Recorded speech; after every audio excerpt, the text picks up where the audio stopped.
Your best marketer isn't burnt out, she's buried. I'm going to explain. What's going on right now is that 53% of people inside of technology are overwhelmed with AI and being told that they need to move to it more quickly. And they're feeling burnt out because it takes a lot of manual time to set up AI. And I think that's the piece that people miss. They see how fast Claude can compute something and automatically assume, well, that means that we can just go ahead and get rid of 30% of our workforce, right? That's not right. What actually has to happen is that you need to have a strategy in place. And much like I spoke about in the past, you need to treat AI a bit like an employee. 10% of your time needs to go into the strategy. 80% of the time can be the execution of Claude on its own, getting it correctly to where you need it to be. But the other 10% of your time needs to be at the end and making sure that it's ready. Now, imagine doing that at scale for everything that you would want to put an AI agent on. And you can see why your marketers are going to be oftentimes buried. So again, it's not so much that they're burnt out, although that is a common concern today and something that companies do need to be aware of.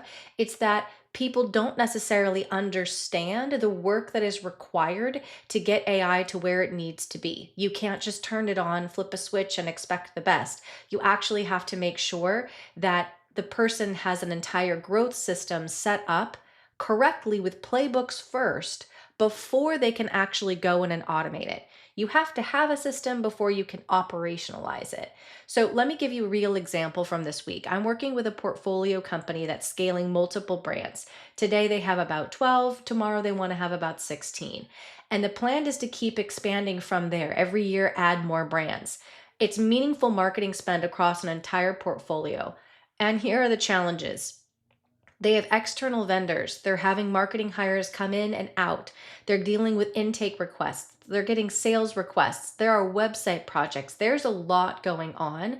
And what they need to do is really focus on prioritization and help make sure that the marketing team that's there is set up the way that they should be. The challenge is that the person who's in place right now isn't built necessarily for the amount of growth that the company is trying to manage because that structure hasn't been created. So it's not as simple as bring in AI and just go ahead and have it be taken care of. And it's also not as simple as we'll just operationalize what's already happening because the person coming in is new. So on paper, it looks like there's a marketing coverage issue, but in reality, this person is carrying everything. It's not the role that's the problem, it's the operating system. And when one person becomes the operating system, which oftentimes happens in marketing, the business gets fragile. This is when you see companies that have 8, 10, and 12-month turnovers, not 24-month turnovers for marketing, because they don't understand that there's time required to set up and operationalize the department before it can really run at scale. You can't build a flywheel without building a system underneath it. And that's where growth quietly breaks. It's not because there's not great ideas or the vendors are bad or the marketing folks that are in place are bad. It's who owns the priorities. What do we put on the back burner and how do we make sure that we don't have a bottleneck? And at the point where it becomes a bottleneck, that's when you also have a business risk. Everything can look fine, but underneath, the system is getting weaker. If the system depends on one person's memory, energy, judgment, or capacity, and that's what oftentimes happens, it sits on the lap of the CMO, then that person, when they start to slow down because they do get burnt out or they do get buried and they start missing things, the risk isn't just marketing execution, it's momentum, money, and trust. Because everything built on that person's shoulders is going to slide away when they choose to be a flight risk or when you choose to let them go because you don't understand what work they're carrying, both of which are challenges. And there are ways that you can fix it, but it's not as simple as saying, well, let's give the person more time or let's add another individual here. The right fix is actually putting in structure. It's actually giving the business time to put in the processes and the systems that are repeatable. Otherwise, you just continue to create chaos over time. I've seen this personally. It was actually a challenge I had in the beginning of my career.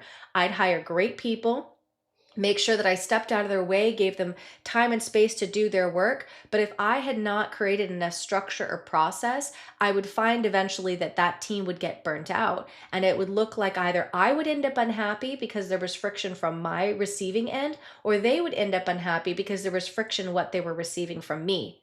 So it wasn't so much that we didn't have the right people, it was instead about the fact that there weren't the right systems in place. And that's something that you can solve.